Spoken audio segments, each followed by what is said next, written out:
Welcome to the Invincible Innovation Show, the podcast for changemakers.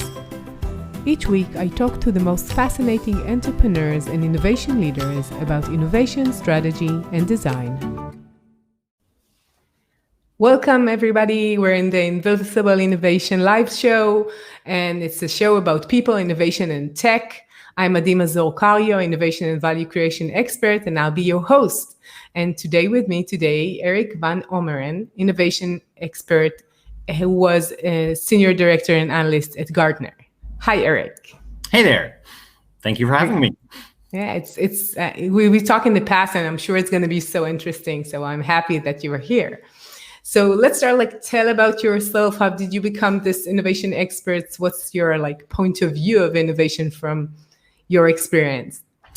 Yeah, that's very interesting. I started as a lowly junior programmer fiddling with technology in the early days of the internet.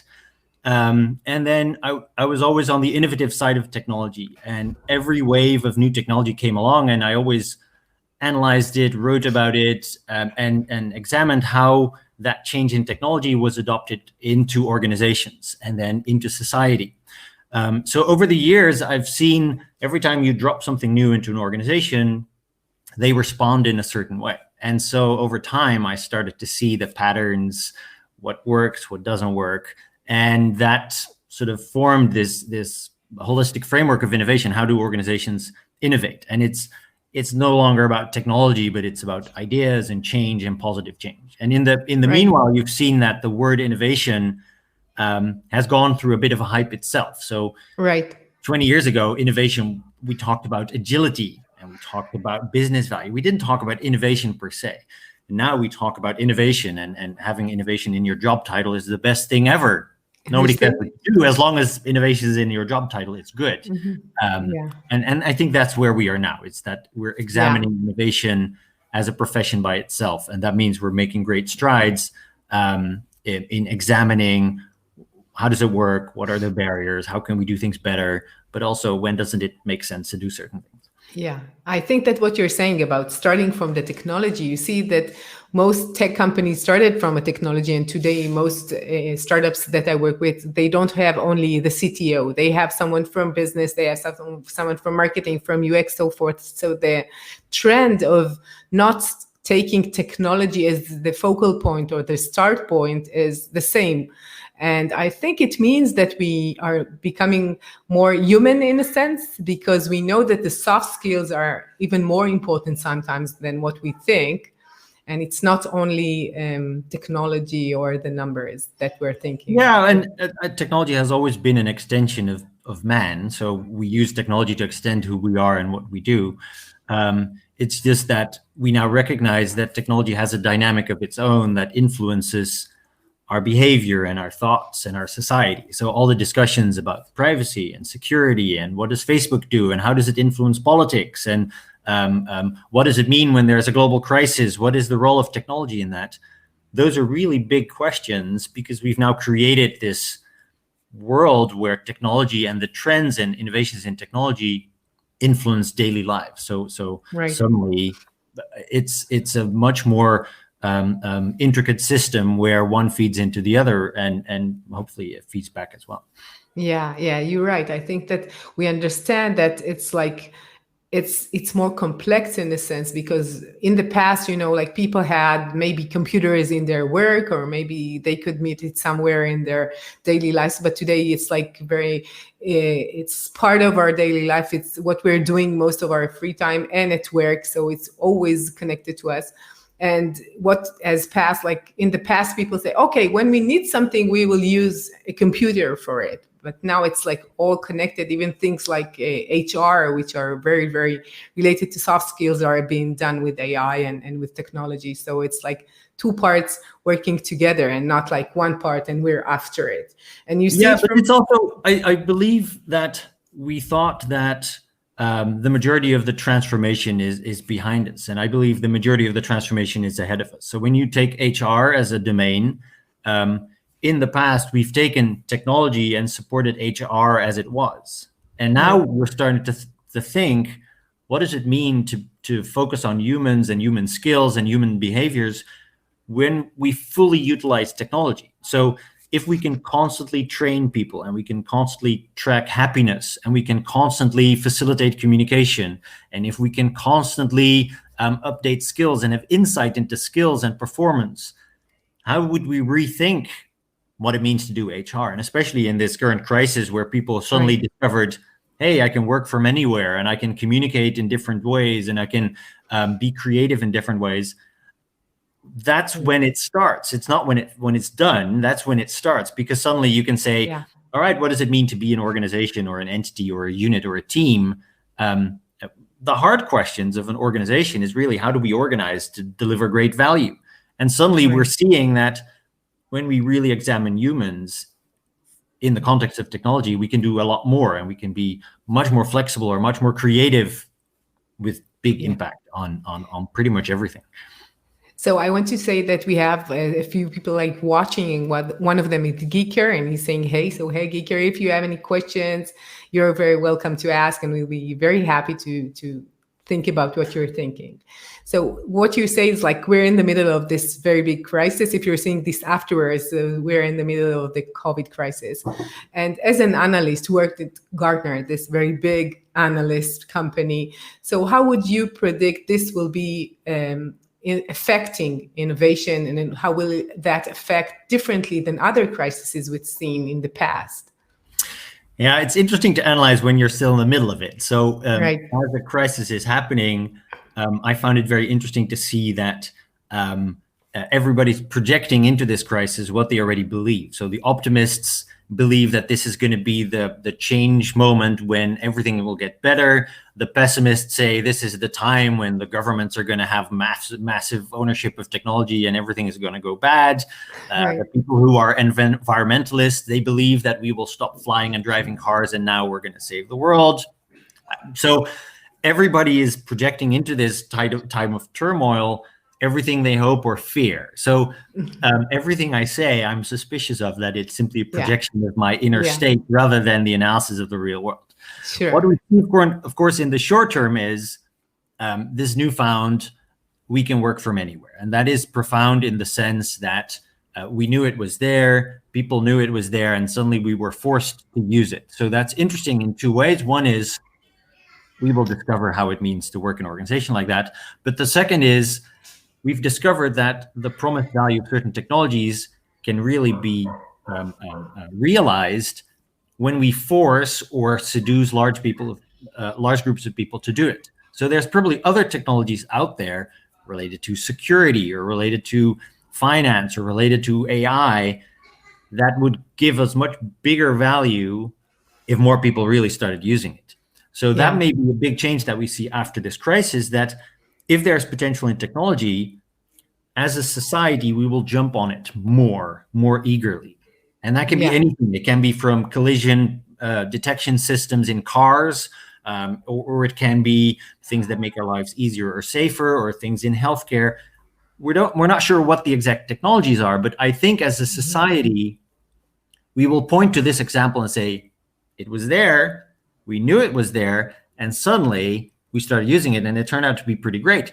Wouldn't this also apply for this new technology that perhaps is even operator? So I think that is over time going to be the big impact of this crisis. Yeah, you're right. I think that you're right. One of the things that I'm doing right now is writing a book, and I just wrote about it yesterday. And the book is Harness the Wind of Change. And I talked about how did the past crisis, like let's say wars, which is a human kind of created crisis, how did that impact technology and advancements in many cases? So we know that when we are in stress, things come out of it. And when we are in these states that we have to create something, we're creating things which are very creative and original that we didn't create in the past. So in the past, like when we had wars, things were really, really fast forward in many cases, and it affected our civil lives afterwards. For example, like the radar that we created for war, then we used it, and then in a certain stage, it helped create the microwave of today, or things like, or in general, the internet was created from the defense force and from the U.S. defense. Yeah, usually technology or new opportunities either first get made in military or in medical spaces, because that's where there's real needs. That's where they get proven and worked out. Then they go to rich people who have a lot of money who can buy them, afford them, and then they get to the common people and the regular organization. So if you want to look into the future, generally look for medical and military, because there's a lot of stuff happening. Yeah, for now, like medical for sure is very growing. Most of the companies worldwide in most industries are taking innovation down because they're saying, okay, we're going to focus on our core values and services. We're not going to do anything like it's changing enough outside. We're not going to do anything inside. But in healthcare and in health in general, they increased it's not only the vaccine in general, we know it's very important and people are investing in it. And it was shown in the past that when we invest while in a crisis, the companies who decide to do it, although like most companies are not deciding this, they will have the advantage after the crisis. Yep. So, I think there's three types of companies. So you have zombie companies that actually their business model was already shaky. They were still kind of lingering, but there was no real future in what they were offering. So if your value has decreased, cost of entry has become very low, your margins are eroding, your competitive value is gone.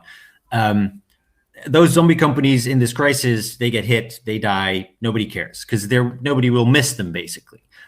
Then secondly, there's companies who have a hard time, but there's a real need. So yes, we can say airlines, they have a hard time, but I bet you once this is passed, people want to go on vacation again. People want to work with people on the other side of the world, and some people want to fly there again. So there's that need. That need is not going to go away. It may change. It may become a little bit less because less business travel, but at core, there will be a need for that. And then you have companies that are doing well, that kind of thrive in this crisis, and they are using this time to also invest. So they're not just surviving and thriving, but they're actually investing right now to even accelerate further away. So you'll see that this is a time when some companies will get ahead, some companies will really die because they were already bound to. Some companies are simply hanging on, and it's those hanging on companies that sadly often cut innovation because they say we want to focus on the core, but they will discover after they've survived that they'll have a long time trying to catch up. So it's always better to at least have some breeding chamber where some ideas are cooking, and perhaps you try to be much more frugal, or perhaps you want to be much more creative, or perhaps you simply cast your net wider and start to look at startups around you rather than doing all your innovation yourself. But to stop all your innovation activities, of course, in the long term is not a smart thing. Yeah, especially when we know everything is changing. So you have so many open opportunities out there. So because everything is changing, you have new opportunities that were not available in the past in your market. So you can just utilize it. And I think that what we start to see that the companies who were fluent with innovation in the past are not that afraid of change in general, while the companies who were not really in the core innovative, it's hard for them. We know like Amazon is investing billions of dollars right now in just to take this into the next level and make more services, more products, more solutions, so forth, because they know that there is an opportunity. And maybe traditional companies are not doing. It's hard to, so I always have a hard time generalizing across companies, because what's good for one company is not necessarily good for another. And the embrace of technology can also kind of lead you astray, that you say, oh, everybody's doing this, I should do this as well. But it's really about the conversation with your clients of where are they going, what are their needs, and how can we best serve that. And when you introduce the technology dimension, sometimes that gets a dynamic of its own, and then suddenly people are running around buying software, talking to vendors, going to conferences left and right, looking at hypes and saying, oh, this is the new hype, we should now also do IoT into all our devices, and we should also do AI into all our, and we should be watching for neurotechnology and quantum computing.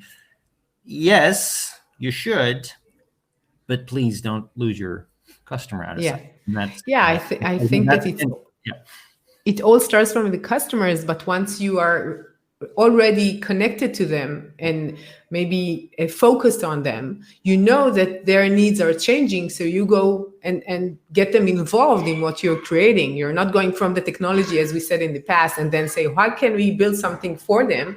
You go to them and see what's changing in your perspective and in your life and in the way you perceive us as a company, and you perceive what you're doing differently. And then we create something for you. And sometimes it could be with AI and sometimes not. But this is the thing. And I'm afraid in innovation, it's kind of a no-brainer. So people who listen to this, they think, yeah. Listen to the customer. That's where the value gets created. Yeah, we all heard that. And yet, the number of times you talk to real organizations and you ask them, have you asked the customer? They will make up excuses why they haven't. No, we're not in that stage yet. No, we're trying to set up something new. No, we're just going to build a consultancy organization and it sounds really great, so we're just going to do it. Even that, if you want to set up a new service, talk to your customers. If you want to bring a change to how you do your invoicing, talk to your customers. If you want to create a new app, even though you believe it's going to be wonderful, talk to your customers. Right. And every time, so if you're listening to this and you're in a project and you haven't talked to a customer of that project, that's your number one thing. I don't care what you are. You're a project lead or a developer. You should know what the customer needs and wants in that project, because otherwise it's just not going to work. Yeah, I think that a few of the live shows that we've done in the past is like connected to people talking about co-creation, and one of them talked about the fact that we don't need to talk to users in the beginning and once we have an MVP. It's like 2 points. In the beginning, we're really listening, and in the end, we just want to show them, and then let's see, yeah, that's exactly what I want. It's like 2 points that we're addressing that. And in general, if we talk to them more and more, even while we're thinking and while we have something which is not mature and not final, we get more of it. Many companies think maybe they will not look good if they don't show something which is final. Maybe it's connected to the legal, saying not showing it to others, or maybe it's connected to the fact that themselves don't want to show something which is like, we showed it, but we didn't get the right answers because they didn't understand that we have a vision, and in the end it will be better. Like so forth. But once you're understanding that innovation is like trial and error, not only in the whole project, but what you're doing is like investigating a new thing. And if it's new, you don't know. Yeah, so if you don't know, you need to ask. It can be much more human. It can simply be that you believe in the idea and you're a little bit afraid that your customer is not going to buy it. And you think, if I can just get this thing built, then they will see it. So I don't want to talk to you about this idea. I just want to show you the real finished thing. And that's basically that's the trap. Right.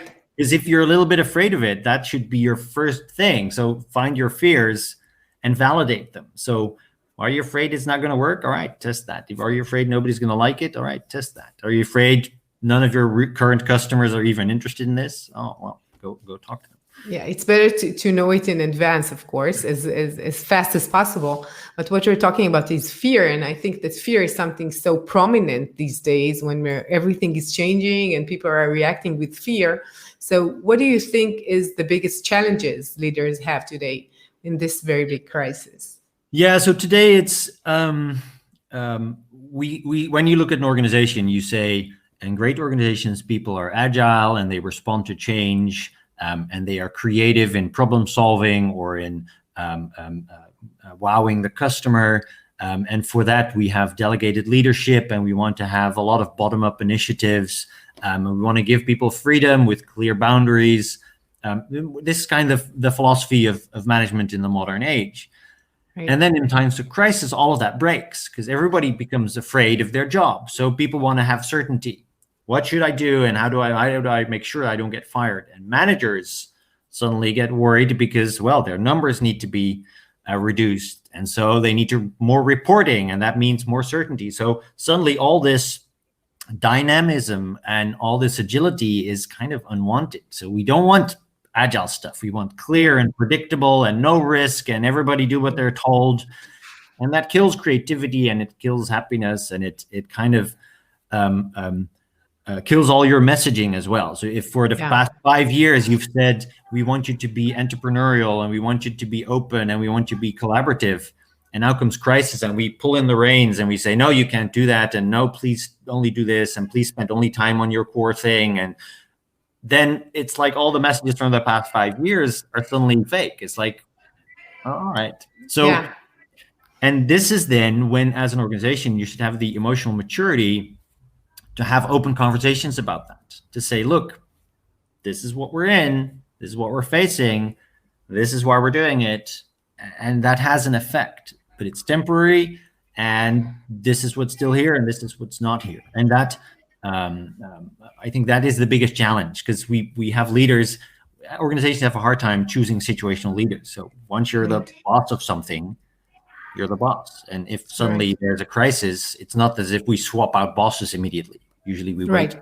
long, and then we say, well, all right, you're not performing well. No, well, you hired me for a different age. So yeah. You know, it reminds me of a caricature I saw yesterday about innovation. And it's like someone on stage, and there is a very big crowd, and he's saying, who wants innovation? And everybody's like, wow. And then who wants to innovate? And then like a few of them. Yeah, who wants change? Usually the thing. And then you ask, who is willing to fail? And then they all go on.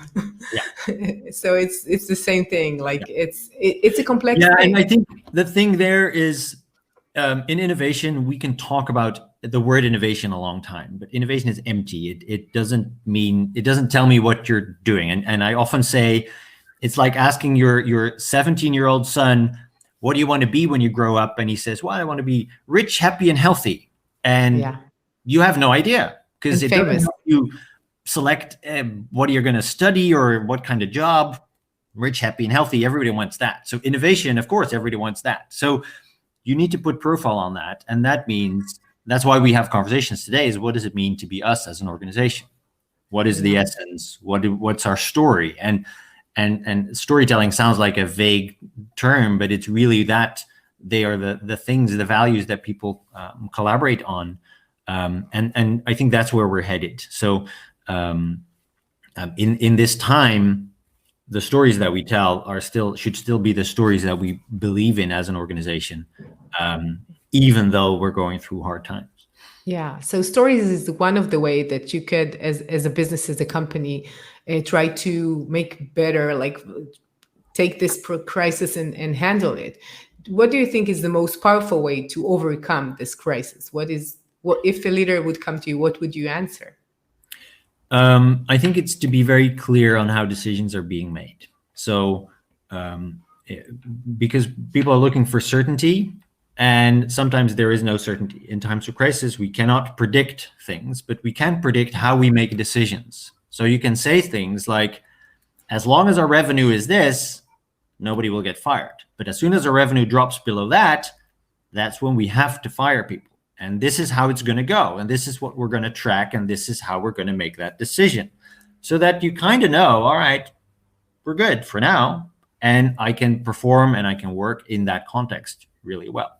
And innovation, the same goes, is to say, well, we will not spend endless amounts of money on innovation, but these 5 ideas will go through the next 3 sprints. We will fund the next 3 sprints. And if in those sprints we've discovered this kind of feedback or we've hit these type of numbers, then you requalify for the next 3 sprints or something like that.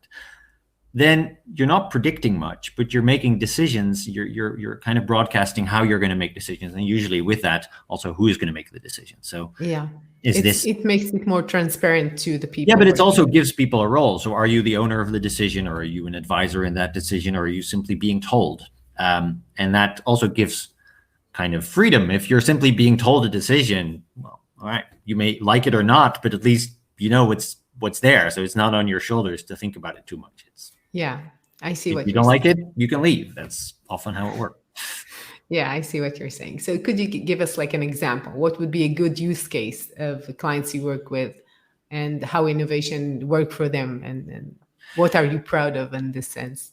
So what I like, so a case I like is an innovation a director who was working for a CIO who came to me and said, I have a hard time getting my company to innovate because they were cutting money, they were cutting funding, times are hard. And he was proud of his job. And he said, I always see what needs to happen. And I always see where the trends in technology are going. And I always see where the opportunities are. But somehow I can't get them sold to the organization. So somehow between seeing it and knowing it and really getting the revenue of it, it broke down. And so he was examining the processes. And the processes seemed to be okay. He was examining the people. And that seemed to be okay as well. And then he examined funding, and funding seemed to be available as long as people were convinced. And so in talking to him, I noticed something, and it turned out that he came out of technology, and every conversation he had ended up being about technology. So this director of innovation, although he had good views and good vision and a good network, he himself was not the right tool in the right place. So he himself was making every conversation about technology and not about value and customers and brand and experience. So he had the passion, he understood what needed to happen, except his own way of interfacing with the world was way too technical. Yeah. And so that's what happens very often with innovation. If you examine the systemic problems in innovation, it's very often about leadership and personalities, much more than about process. So you can download an innovation process, a funnel or stage gates or cycles, find scaled agile frameworks, do business canvas, all great. And still you can do all that and find out that it doesn't work. Why? Because it's the people driving it that make it successful. And so you have to examine who are driving it. Are they good storytellers? Are they empathic? Do they use the right language? Do they have the view of we're going to create real value? Or are they just in there to earn money? As a great driver, it doesn't create real solutions. So if you look at startups, that's the kind of inspiration you're looking for, is the startup founders that you talk to. If they're stuck with their head in technology, you're saying, well, you might get, but if you have somebody who's running a startup who really believes they're helping real people or real businesses, that's when you start to believe. That's when you think, oh yeah, this is really going to work. And that's what you look for organizations with. So how did you help him? How did you help him? So that's the thing, is once you discover, hey, you this is what you do, then you can coach someone and say, all right, think about your language, think about the topics that you're willing to talk about and not. So I don't want to talk about platform decisions. I delegate that to an architect and say, okay, I don't care. Of course, I may care, but visually to the world, I don't care. If I talk to somebody from the business, I choose my locations. Where do I meet these people? Do I meet them in the IT department next to all the computer programmers? Or do I meet them at the boardroom where people in suits talk about strategy? Of course, I go there rather than invite them to my techie office sort of below the stairs. Yeah. It's by changing the context, changing the content, changing the language, sometimes even changing your appearance. You can really influence what you as a person look like. And of course, this is very situational. But what I like about this is that in technology and innovation, we find a lot of people who think that it's a very instrumented system where you push buttons and you pull levers. Yeah. And that's when change happens. And I think we know that drill. We can build technology, and with agile teams and DevOps teams, we can do really great things to make technology. But if you examine why innovation doesn't or does work in organizations, it's very often that. It's leadership, storytelling, decision-making. And that's when you walk headfirst into culture and behavior. And that's very interesting. If you ask an organization, innovation is important. Yes. And you ask, what are you doing? Well, we have process and we have money and we have technology. And you say, and what are you doing about people? They say, well, Yeah, we hope nothing. people will go into the process. Yeah, exactly. Yeah, So it's again like going back to what we started with, that it's all about the people. It's not about the system or the process or the technology, as most people think. Like when they're asked about what is like the most innovative companies in the world, they have technology. Google has technology. They know how to do search. No, they're innovative because they know how to make people more innovative and creative, and to leverage their capabilities and skills, and not only the way they're coding. Like they, yep. for example, they have this 20% that you do whatever you want, or there are other places they have like innovation labs, and they can take these people and really nurture them in order to do so. And people are more, it's not only the numbers that counts, or the numbers is connected to the way that you innovate, and not only the money that you're making for the company, Yeah. so forth. Well, I always like, I had to smile because you said the most innovative companies. And I always say you can only prove that after a little while. You can look back and say, which are the companies that were most successful over time? Because those turned out to be the most innovative companies. Because Right.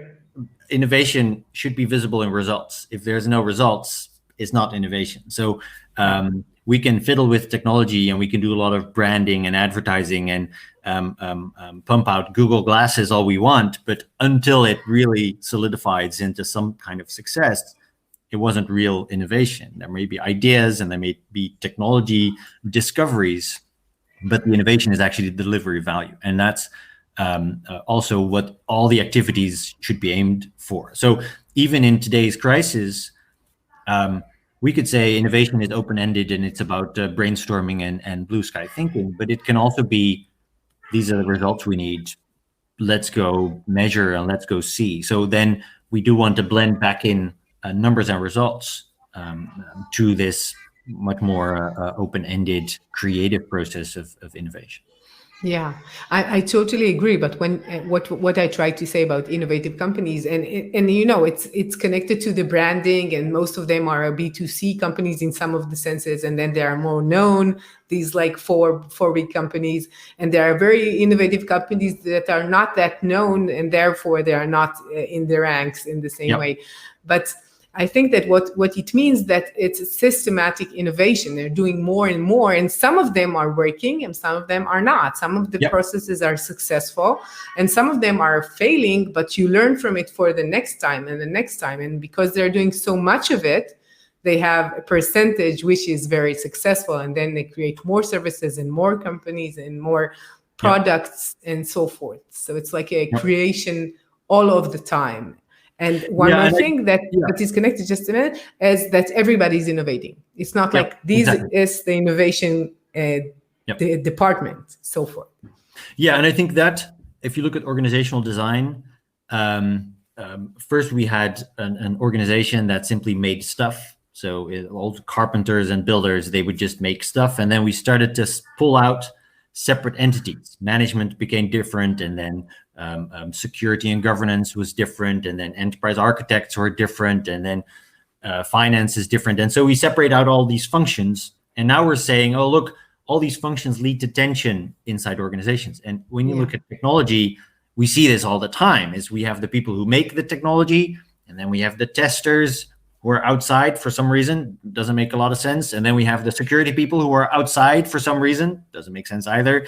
And then we have the architects and the infrastructure people, and all of them start to fight with each other because they all have their own little island that they're trying to optimize. Mm-hmm. And now we're saying, no, that doesn't make sense. We should all have one goal, which is deliver something to our customers. And that's where DevOps or biz DevOps or whatever you want to call it today is to reunite on the main goals and say we all share things. And that's what innovation is also about, is to not pull innovation out and say innovation happens in this little corner, but innovation happens everywhere to the extent that it's needed and wanted in different areas. So that means we have to have a portfolio view of our business and accelerate where the opportunities are and slow down where we think there's no opportunities. Because it doesn't make sense if you're, I don't know, in the back end of a mortgage system, you don't want to spend too much money on innovation just on that, because perhaps there's no money to be made there. You could create the best backend system for a mortgage and still be fully commodity, while perhaps in peer-to-peer AI-backed Bitcoin trading, perhaps there's a lot of money to be made. So then we want to basically spend our innovation time and effort there rather than there. And that view doesn't exist a lot inside organizations yet. So, but still. Yeah, especially now. Like now it's going like a few steps back. But I think it's gonna go much further and faster, and like in maybe a year or two, when companies understand that they need to go back into, that's the reality. Realities change, and even a very fast change as we see. So we need to go and catch our clients, to catch the needs, the opportunities. We need to go there and do it even further. So we're almost. And this is what you see. Take the pain today, write off what you can write off, throw away old stuff that you're no longer using, get ready for what comes next. Yeah, for sure. I totally agree. So we're almost done. Is there any like a small tip that you would like to give someone who is like thinking about creating a change within this specific crisis, or a small tip that you would give leaders? Yeah, I think the biggest thing to think about going forward is even if you want to change systemic things like innovation or change or governance, take a very specific example and use that to wedge your way through the change. So if you want to do better innovation, just work through the process. Go find a really good idea.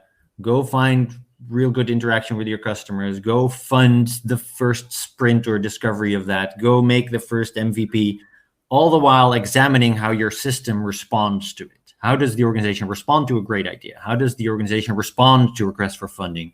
How does the organization decide to fund an MVP? How does the organization embrace an MVP and turn it into a real product?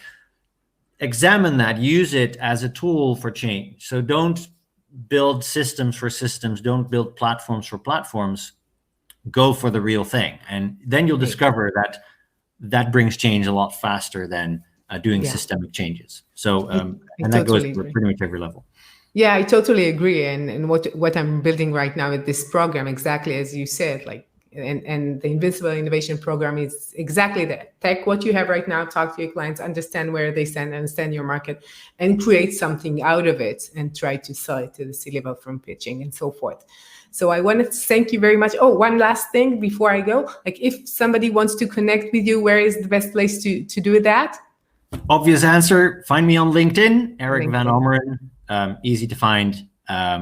Feel free to hook up, send me a message. I'm always happy to have an open conversation without specific goal, because I'm inspired and triggered by new ideas and new viewpoints. So even if I said things that you very disagree with, please let me know, because that usually gives for the best conversation. So feel free to reach out. Right. And thank you for putting this together. I greatly appreciate what you've done, and I think this is going to be a great series. So I really do hope. It's been such a pleasure. I really enjoyed being with you and talking to you, and it's always like every conversation, it makes me think again about maybe some of the stuff maybe I could see it differently, and it's always growing. You know, we're growing, and especially in this crisis, you could either be fearful or curious, and I want to be curious, and you help me with it. So I really want to thank you for that, and everyone for joining us. Thank you for being with us, and see you next time in our next show. So thank you.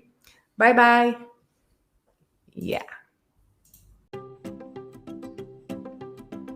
I'm Mazor Kario, and you've been listening to the Invincible Innovation Podcast. Make sure to visit our website, invincibleinnovation.com, where you can learn more about our programs and my book, Innovating Through Chaos. I'll be waiting for you next week in our next episode. Thank you for listening.